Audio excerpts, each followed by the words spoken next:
behind me, and I just want to make sure that you guys can all see the breathtaking view of Moroni. It was a little cloudy, but now the sun's hitting us, and this is where I received first presidential approval to have my endowment early, which is really, really, really a special gift.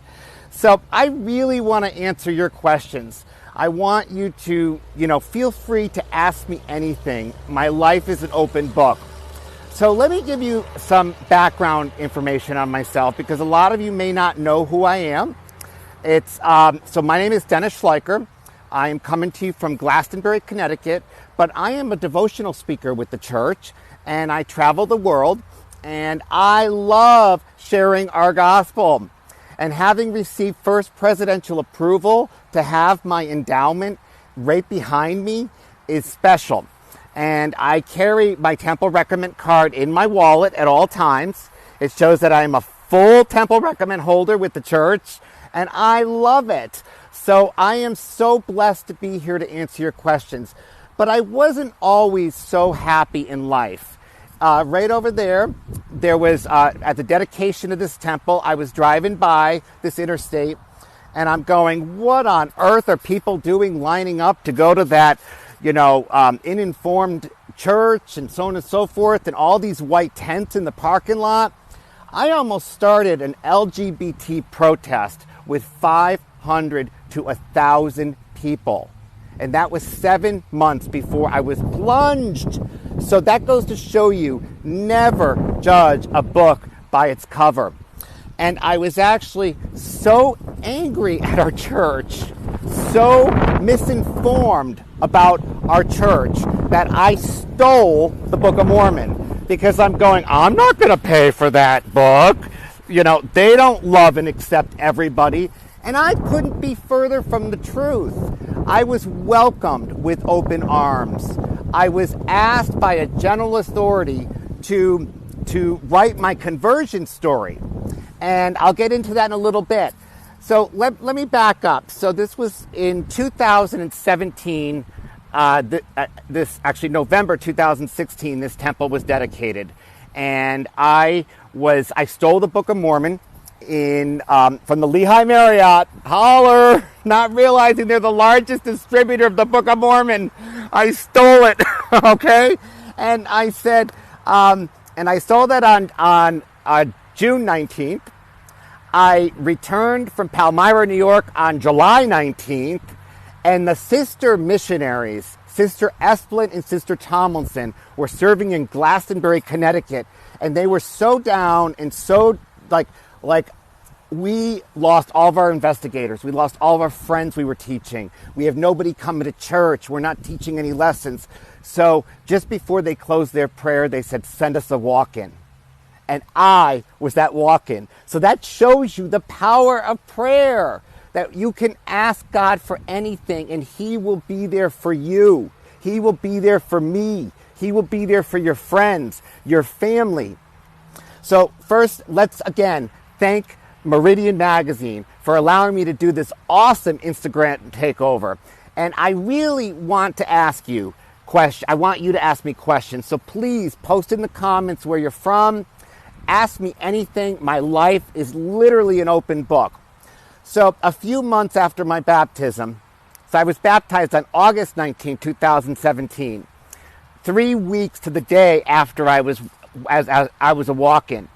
Well, yes, that was a fast track. I didn't know everything, but I knew the church was true and the book is blue.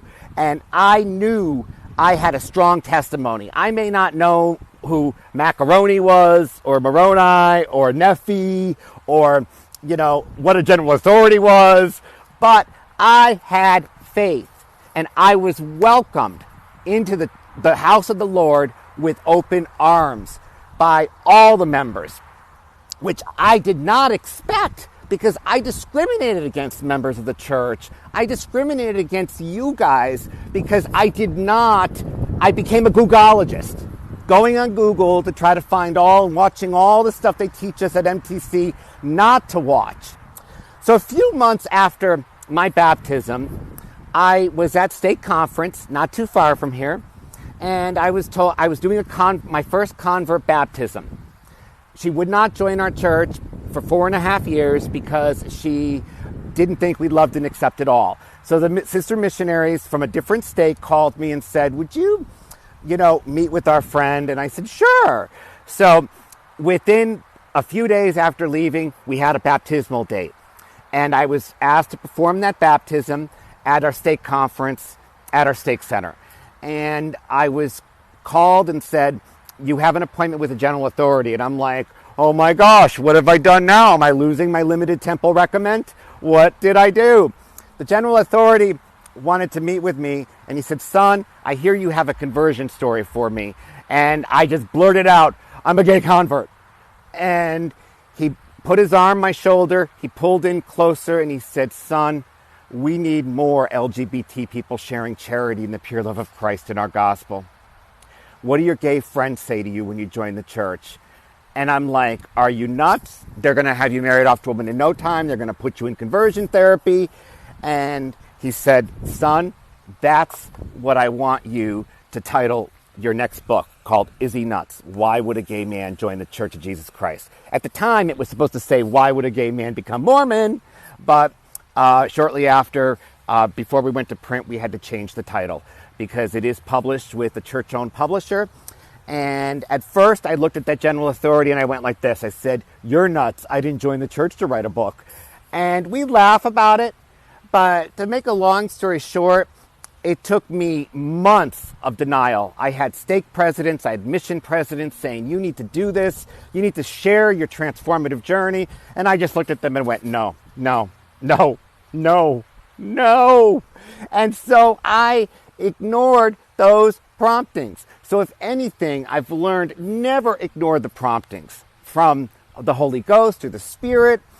And it has changed my life. So in 2019, when my book came out, I drove across country. I drove to Utah, and I was out there for 4.5 months. I didn't have to pay for one hotel room because I stayed with returning missionary parents. I stayed with families. I was doing devotionals all over Utah and Idaho, Colorado, driving like crazy in my car, all on faith. And I found that 50% of the people who attended my devotionals and firesides at stake centers were inactive. And the mission presidents reported a 20% increase of inactive members returning to our gospel. And that was just mind-blowing to me. And I'm going, holy cows, this is not what I signed up for when I joined the church. But he had a different plan for me. And I trust in that. And I know I was not on Instagram until after I joined the church. So I made a promise to God, I will always use my social media to edify Him, to edify God. So the message I want to leave with you, I'm going to go on twice today. This is my first time going live for Meridian Magazine. Huge thank you and a huge shout out. And I will save this as IGTV so you can share it with your friends and family or bishopric or stake presidency or whoever. And I encourage you to follow me on Instagram. It's Dennis Schleicher. And I will answer any of your questions. I fervently pray before I do each and every post.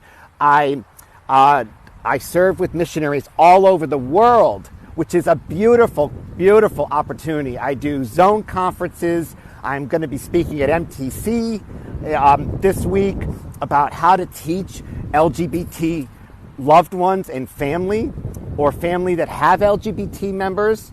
And that is a huge, huge blessing. I'm also going to go on tonight, and I'm going to go live, and I'm going to do pretty much the same thing, but I really want to answer your questions. So please post questions in the comments.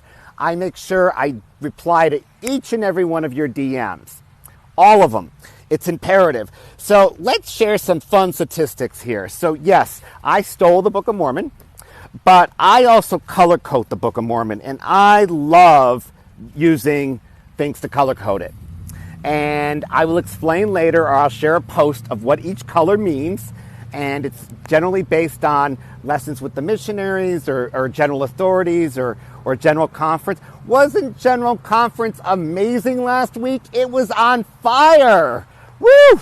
I mean, I was like, wow. When Elder Ballard was talking about 50% of the members in the church are single, that just spoke to me. It spoke to, I'm sure, some of you, that you can relate what that's like to be a single member in the church. So, yes, I am a gay convert, but I follow the same law of chastity of all the other 50% of the members in the church follow. I wear a CTR ring on my wedding band. It reminds me several things. Choose the right. It reminds me that I am a current temple recommend holder.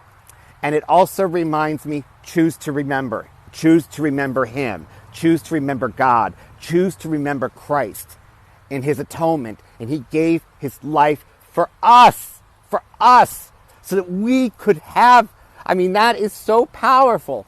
And so now I cannot imagine living without this gospel, because this gospel has changed my life. And I share it with people around the world, and I get nothing but greater joy serving with missionaries. I just had a baptism in Catalina Island. I had one in Denmark in September with a gentleman who's gay. And so, yes, you can be gay and a member of the church. You just have to follow the commandments, and you just have to follow the same law of chastity that all of our single brothers and sisters follow. So before I end this, I'm going to take you around the temple, and I just want to show you something, but the sun's a little angling, so I apologize for that.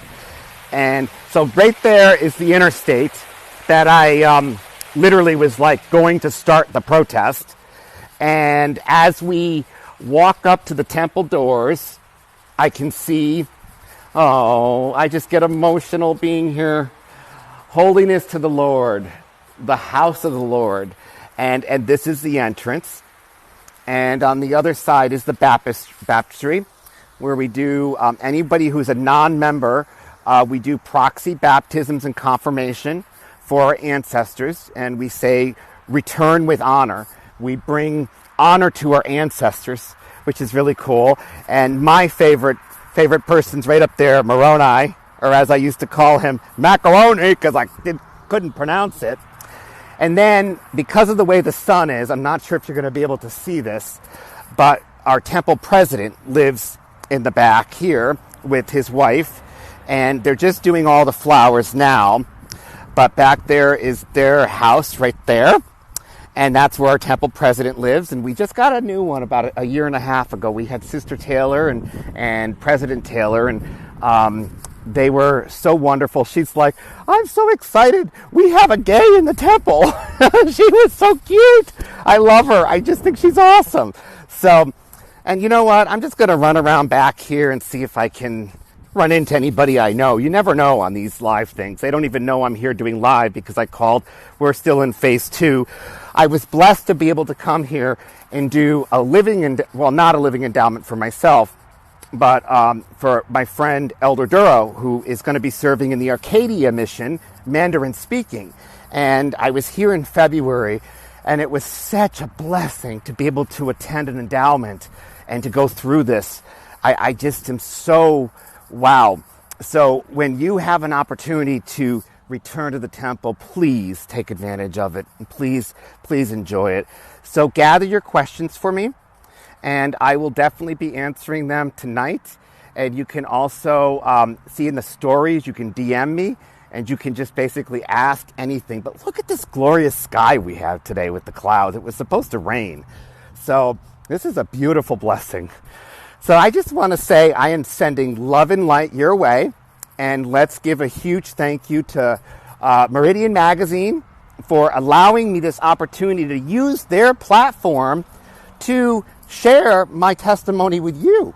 And if there's any non-members that are watching, I don't mind. You can ask me anything. I never get offended. Never. My life is an open book, literally. So if you want to ask me anything, I don't care. I will not be offended.